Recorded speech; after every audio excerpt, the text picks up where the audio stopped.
হসপিটালের ভিতরে ঢুকতেই দেখা হলো রাজের বৌদি মৌসুমী আর বোন মিঠির সঙ্গে। তাদের সাথে কথা বললাম। হসপিটাল করিডোরে অভিনেত্রী পলা ও ডিরেক্টর সুনন্দর কথা শুনতে শুনতেই সুজয় বাবুর সাথে দেখা হলো।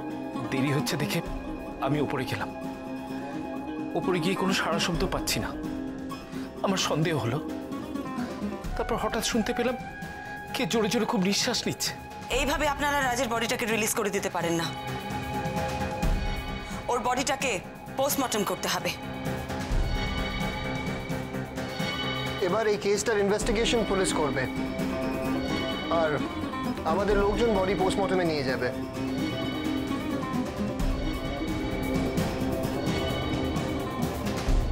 এখন কি রাজের বাড়ি?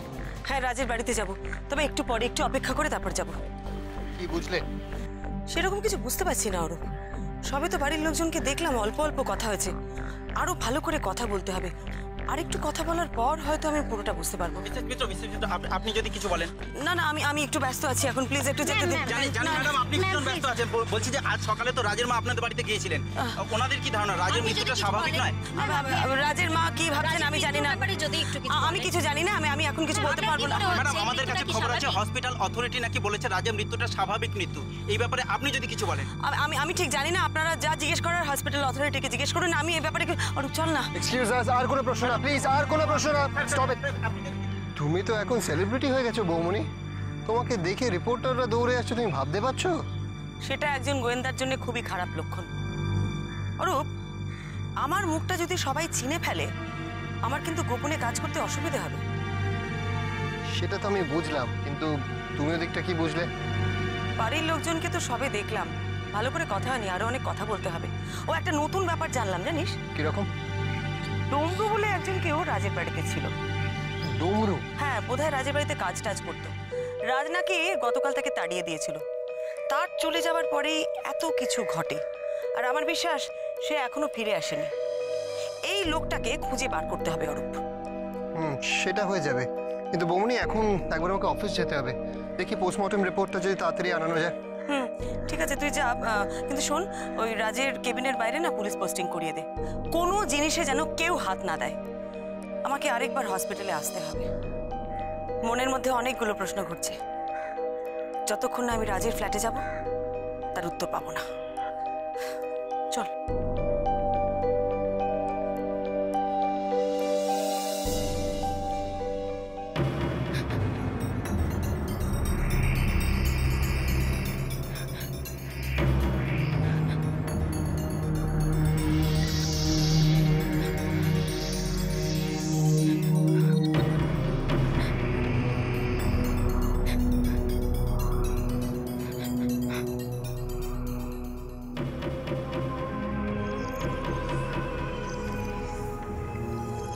আচ্ছা, এই ফ্ল্যাটে ঢোকার বেরোবার কি ওই একটাই পথ, না অন্য কোনো রাস্তা আছে? আমি যতদূর জানি একটাই এন্ট্রি এক্সিট, আর তো নেই।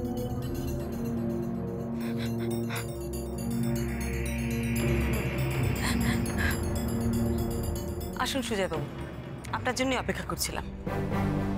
মৌসুমী, হ্যাঁ মা, ওকে নিয়ে একটু ভেতরে যাও। এসো মিঠি।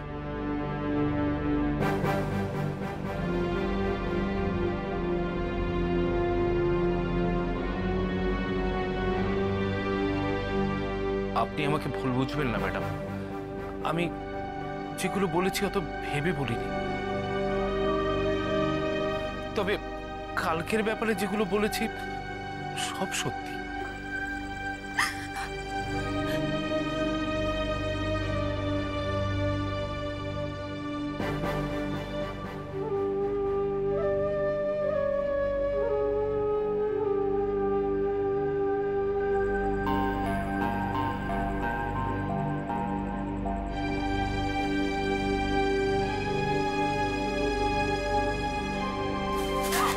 মিঠি, মিঠি কি করছো? মিঠি শান্ত হ। মিঠি, মিঠি, মিঠি, মিঠি, মিঠি, মিঠি, মিঠি, মিঠি, মিঠি, বসো, বসো এখানে। কি করছো মিঠি? চোরদান নেই, চোরদান নেই, মনি, চোরদান নেই। অদ্ভুত ব্যাপার না, আপনার বসের ফুলে অ্যালার্জি, অথচ তার ঘরে ঢুকে কেউ এতগুলো ফুলের বুকে দিয়ে তার ঘরটাকে সাজিয়ে দিয়ে গেল, আর আপনি কিচ্ছু জানেন না। আশ্চর্য। আচ্ছা, এই ফ্ল্যাটের চাবি কার কার কাছে থাকে? দাদার কাছেই থাকতো। আপনার কাছে ডুপ্লিকেট চাবি ছিল না? না না, চাবি আমার কাছে থাকতো না। ওই সমস্ত চাবি টাবি দাদা কখনো আমাকে কিছু দেয়নি। কাকে দিয়েছিলেন? সেটা আমি জানি না।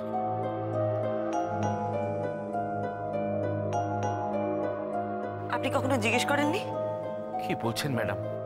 এই সমস্ত কথা জিজ্ঞাসা করলে দাদা তো তখনই আমাকে তাড়িয়ে দিত এই চাকরি থেকে। আচ্ছা, ডমরুকে?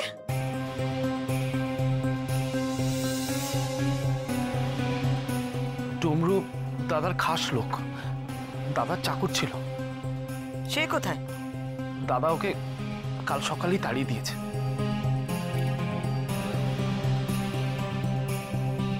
তাড়িয়ে দিয়েছে? কেন?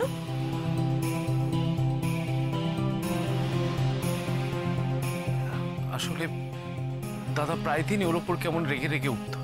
রেগে উঠতো কেন? হ্যাঁ, দাদা মাঝে মাঝে বলতো যে ও নাকি দাদার ওপর স্পাইং করছে। স্পাইং করছে?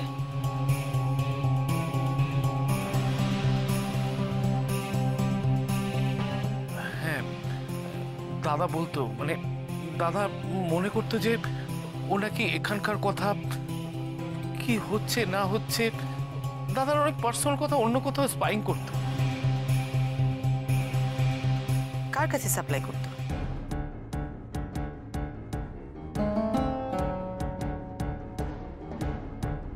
কার কাছে খবর সাপ্লাই করতো? বলুন সুজয় বাবু, বলুন। মিসেস মিত্র, আমি বলছিলাম যে আপনি তো এখন ওকে জিজ্ঞাসাবাদ করবেন, আমি বরং ততক্ষণ একটু ভেতরে গিয়ে বিশ্রাম করি। হ্যাঁ হ্যাঁ, আপনি ভেতরে যান মাসিমা, আমি পরে আপনার সাথে কথা বলবো। ঠিক আছে, আমারও অনেক কথা বলার আছে আপনার। হ্যাঁ মা, চলো আমরা ভেতরে গিয়ে বসি।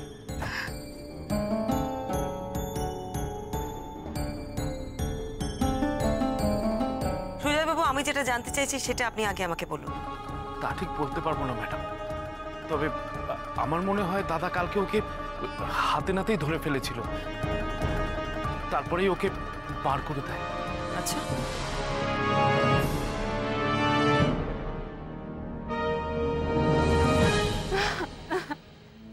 কেঁদো না মিঠি, এভাবে কেঁদো না। সোনা মেয়ে অসুস্থ হয়ে পড়বে তো বলো, আর তোমাকে এভাবে কাঁদতে দেখলে মা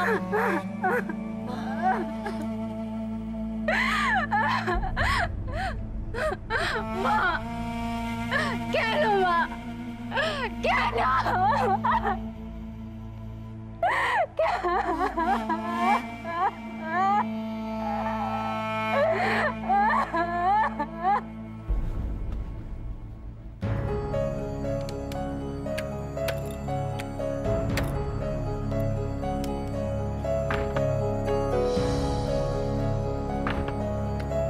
আচ্ছা সুজয় বাবু, এই দরজাটা ছাড়া এই ফ্ল্যাটে ঢোকার আর কোনো দরজা আছে? না ম্যাডাম। তার মানে যে ফুল রাখতে ঘরে ঢুকেছিল সে এই দরজা দিয়ে ঢুকেছিল, আর ঢুকেছিল রাজ বাড়িতে ফেরার আগে।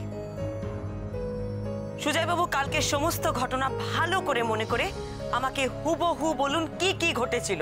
ম্যাডাম, আজ 31 দাদার জন্মদিন, সেই উপলক্ষে চৌরসিয়া সাহেব একটা বিশাল পার্টি অ্যারেঞ্জ করেছিল। চৌরাসিয়া, ওনার ছবিতে রাজ অভিনয় করছিলেন না, মানে যেটা শুটিং চলছিল? হ্যাঁ ম্যাডাম, ওনার ছবিরই শুটিং চলছিল। শুটিং শেষ হতে হতে প্রায় 9টা বেজে যায়। তারপর মেকআপ তুললো দাদা, তারপর আমরা স্টুডিও থেকে বেরোই। মালগুলো সব তুলে দাও জাস্ট হ্যাঁ হ্যাঁ হ্যাঁ হ্যাঁ thank you sir thank you আস্তে আস্তে আস্তে আস্তে আস্তে আস্তে আস্তে আরে এখন তাড়া আছে, এগুলো হবে না। চলো চলো চলো পৌঁছায় দেরি হয়ে গেছে 10টায় পৌঁছো। এই দেখেছো বলতে বলতে फोन। हाँ मिस्टर चौरसिया, हाँ जी हम स्टूडियो से निकल चुके हैं, बस पहुंच रहे हैं सर। अरे आप लोग शुरू करो, हम जल्दी पहुंच जाएंगे, डोंट वरी। हाँ जी सर, हाँ जी हाँ जी हाँ जी ओके ओके। चलो ताড়াতাড়ি বাড়ি গিয়ে ফ্রেশ হয়ে বেরোতে হবে, নাহলে চৌরসিয়া ফোন করে করে মাথা খারাপ করে দেবে। চলো।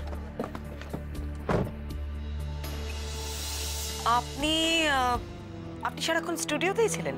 হ্যাঁ ম্যাডাম, দাদার শুটিং চলাকালীন আমি স্টুডিওতেই থাকি, এটাই দাদার বলা ছিল। আপনারা তাহলে স্টুডিও থেকে সোজা বাড়িতে? হ্যাঁ ম্যাডাম, রাস্তায় একটু জ্যাম ছিল, দাদা ছটপট করছিল, তার মধ্যে দুটো ফোন এলো। তারপর আমরা যখন এখানে পৌঁছলাম প্রায় 10টা বাজে।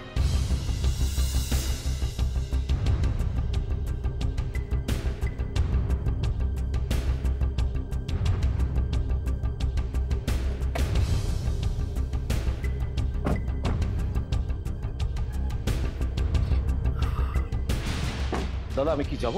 হ্যাঁ তুমি না তুমি শুধু শুধু কেন আর উপরে উঠবে?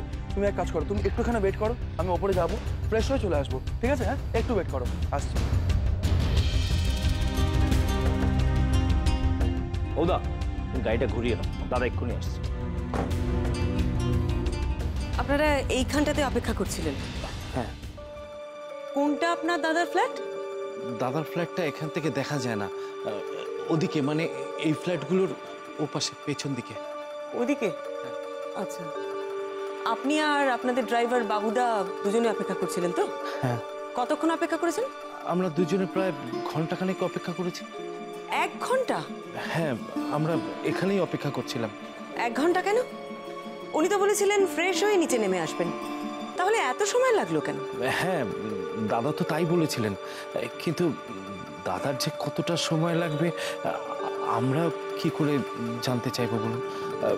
সেই জন্যই আমরা ধৈর্য ধরে অপেক্ষা করছিলাম। না তাও আপনি তাড়া দিলেন না পার্টিতে যাওয়ার জন্য? মানে পার্টিতে যেতেও তো দেরি হচ্ছিল। হ্যাঁ, লেট তো হচ্ছিলই, সেই জন্যই তো ফোন করি, কিন্তু দাদা ফোন ধরলেন না, ফোনটা বেজে গেল। এই বেরোবো স্যার, দাদা নামলেই বেরিয়ে যাচ্ছে। হ্যাঁ স্যার, ওকে স্যার। কি ব্যাপার বলো তো, দাদা এখনো নামছে না? এদিকে তো চৌরসিয়া ফোন করে পাগল করে দিল। সেই তো, একবার উপরে গিয়ে দেখবো নাকি? 1 ঘন্টা তো হতেই চলবে। হ্যাঁ হ্যাঁ একবার দেখুন।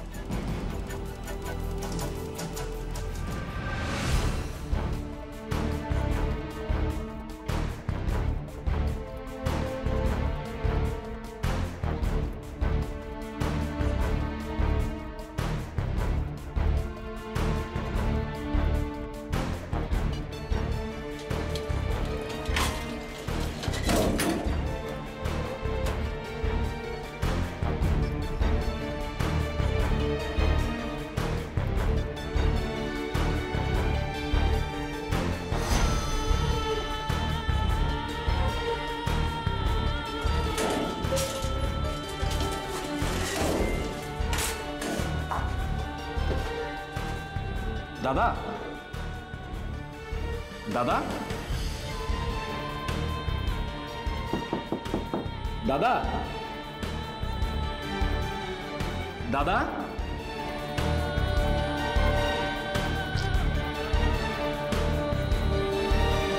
দাদা দেরি হয়ে যাচ্ছে একটু।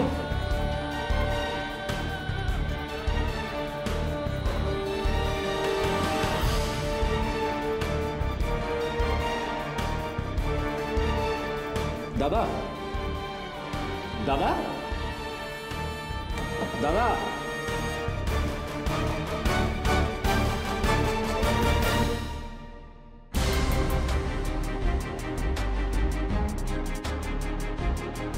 দাদা, দাদা দরজা খোলো, দাদা।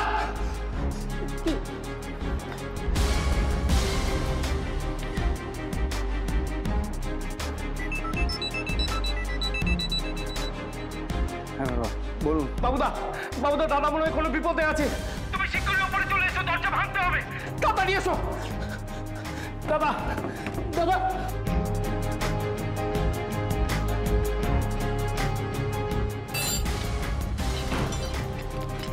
দাদা দাদা দাদা দাদা দাদা দরজা খোলো দাদা দাদা কি আছে কি দরজা ভাঙতে হবে তাড়াতাড়ি ভাগো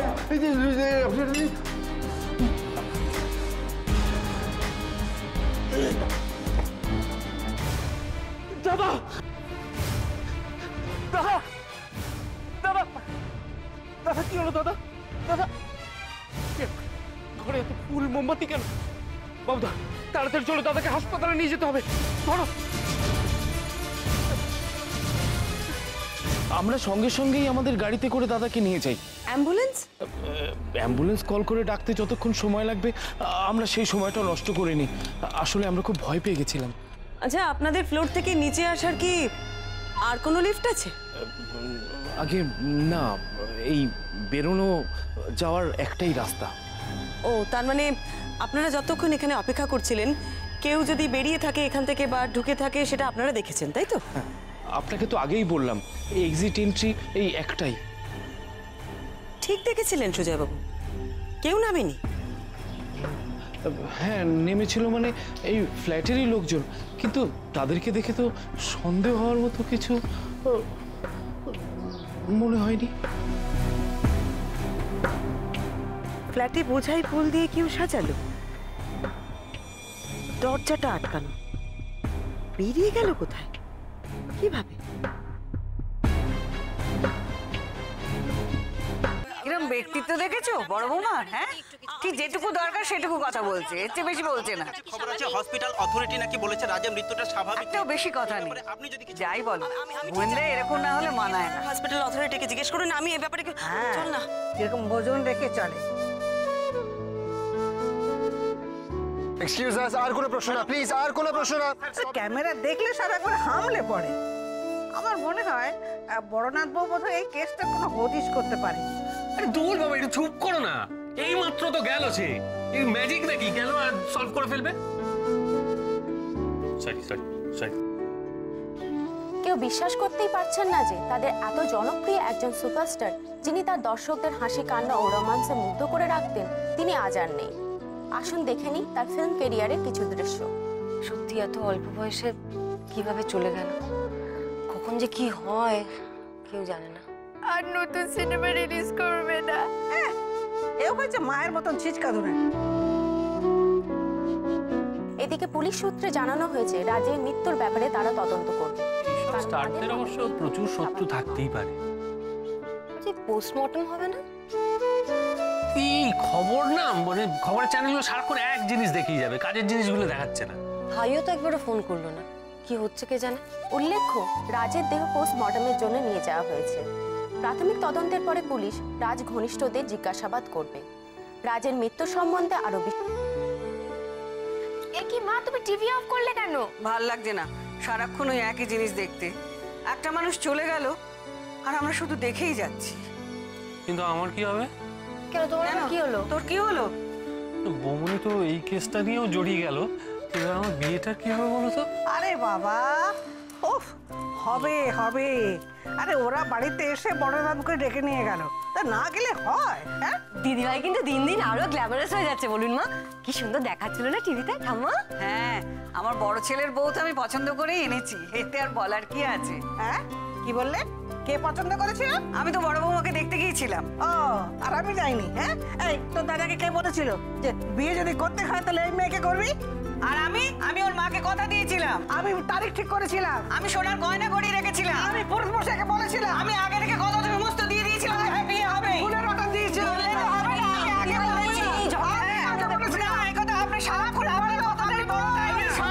শান্তি শান্তি, তোমরা দুজন মিলেই ঠিক করেছিলে।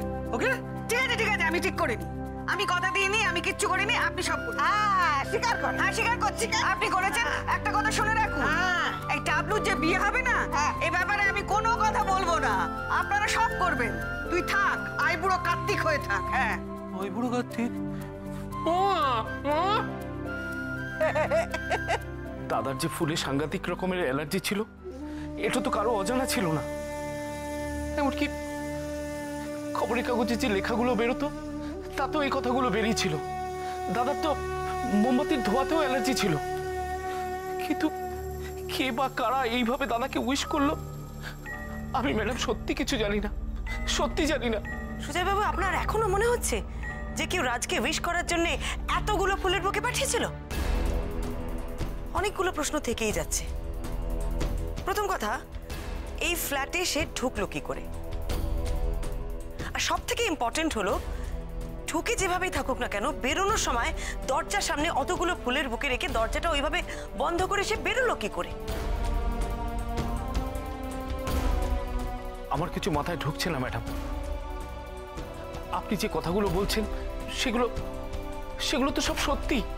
আচ্ছা সুজয় বাবু, আপনারা যখন রাজকে হসপিটালে নিয়ে গেলেন তখন কটা বাজে? কটা মানে তখনই 12টা হবে। তারপর আমরা দাদাকে হাসপাতালে নিয়ে যাওয়ার পর ওরা দাদাকে এমার্জেন্সিতে নিয়ে গেল। আর বাকিদের কি আপনি খবর দিয়েছিলেন?